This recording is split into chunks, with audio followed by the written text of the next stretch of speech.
Sabiduría, capítulos 16 al 19. Cuando menos nos lo podíamos esperar, cuando incluso no lo notamos, Dios está ahí con nosotros en los momentos fáciles, en los momentos difíciles, en todos y cada uno de los momentos que hemos ido atravesando a lo largo de nuestra vida.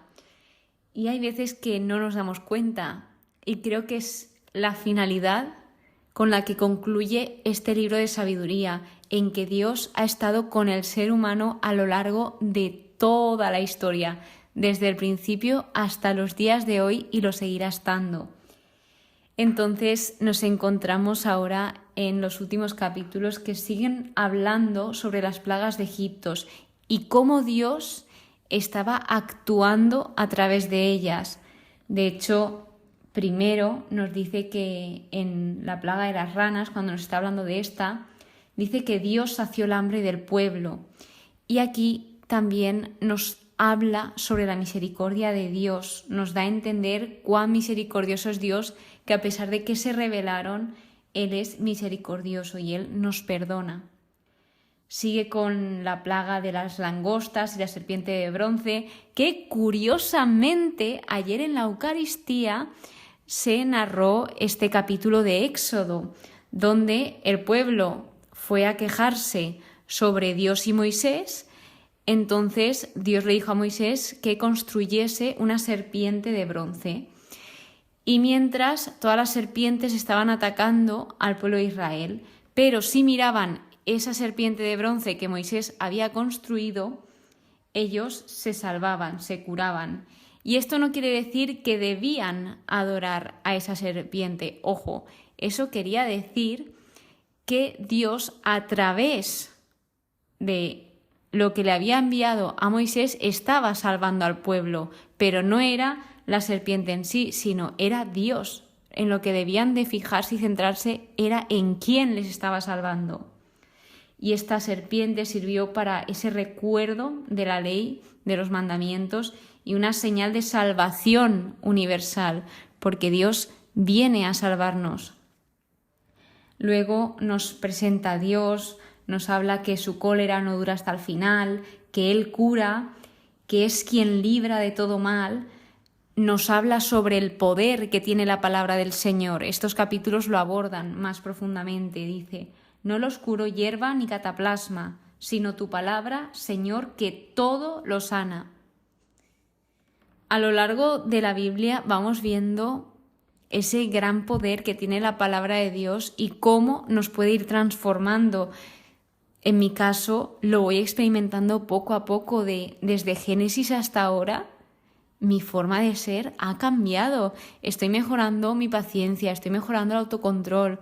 Estas capacidades o habilidades que son muy difíciles de cambiar, pues gracias a la palabra del Señor y gracias a Dios, poco a poco voy mejorando y trabajando en ellas. Sé que es un camino difícil, pero oye, ahí estamos, poco a poco.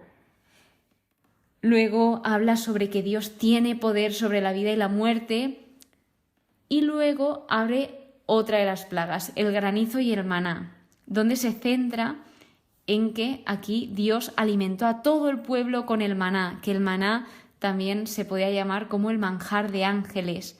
El maná lo que hizo fue satisfacer todos los gustos, es decir, que les gustaba a todos los que lo comían, y este simbolizaba, mostraba la dulzura del Señor.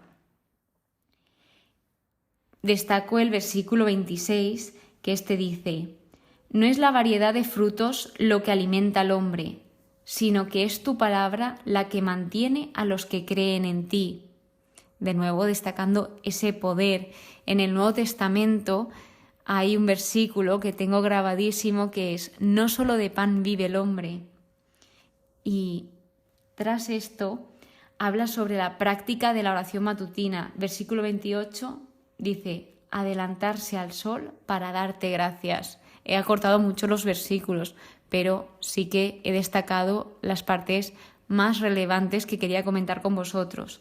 Entonces, aquí se nos invita a esa oración matutina, de que lo primero que hagamos, nada más despertarnos, sea dar gracias a Dios por ese nuevo día y dedicarle a Él pues un ratito o incluso aunque sean 2 minutos, da igual, dedicarle ese primer momento de tu día y ya a raíz de ahí pues sigue con el día. En el capítulo 17 viene la plaga de las tinieblas y la columna de fuego. Y en este caso, la enseñanza que nos da es que no podemos ocultar nada a Dios, porque sería absurdo ya que Él lo ve todo. Y luego nos habla también sobre las artes mágicas, sobre la magia, ocultismo, etcétera, etcétera, que esto es ineficaz y que al final la verdad siempre sale a la luz.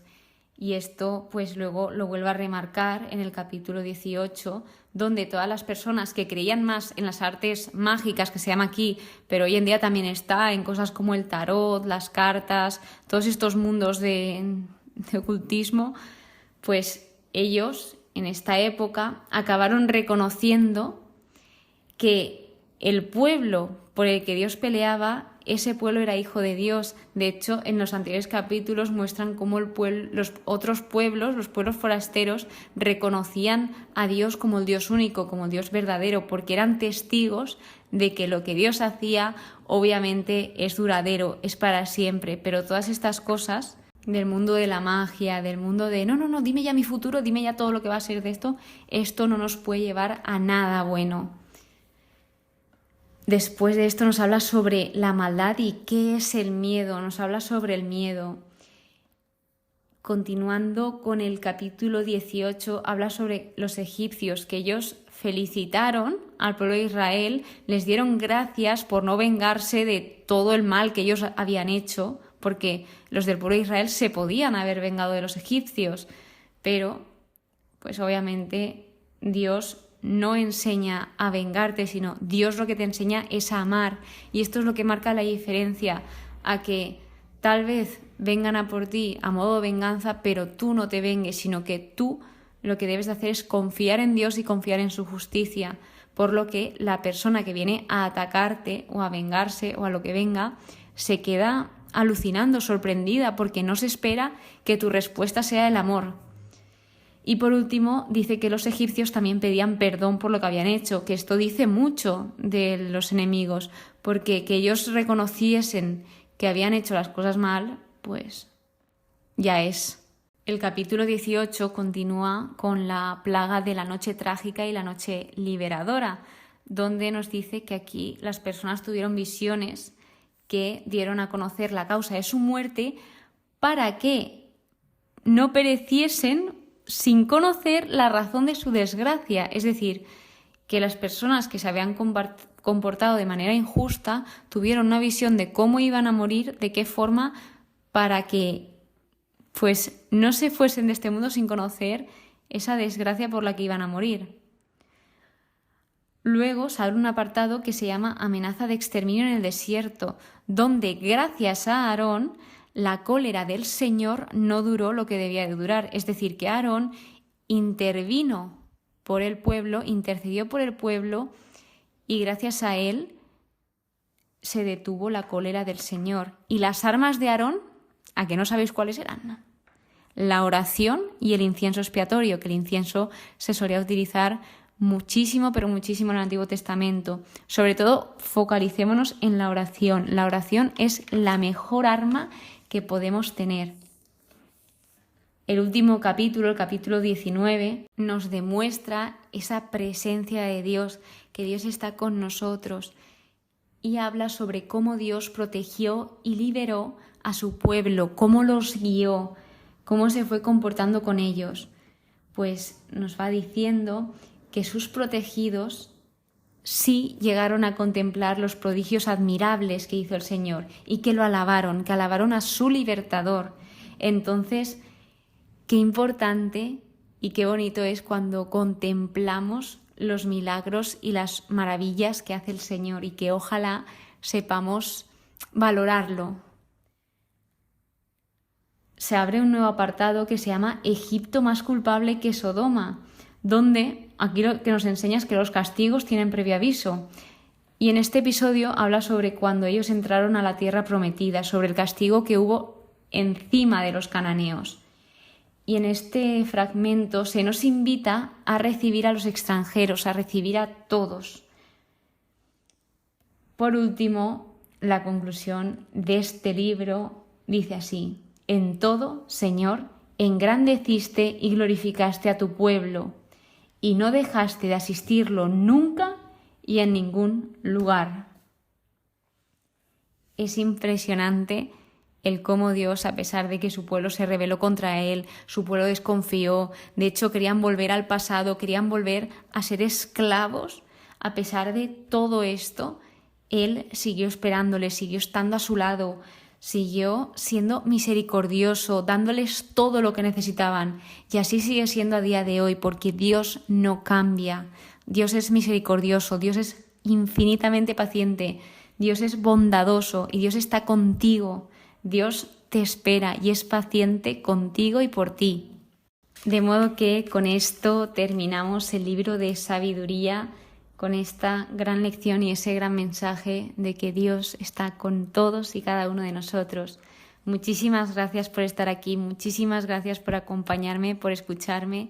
Espero que pases muy buen día. En el episodio siguiente contaré las conclusiones que he extraído de este libro y ese aprendizaje. Así que nos vemos muy pronto. Que Dios te bendiga.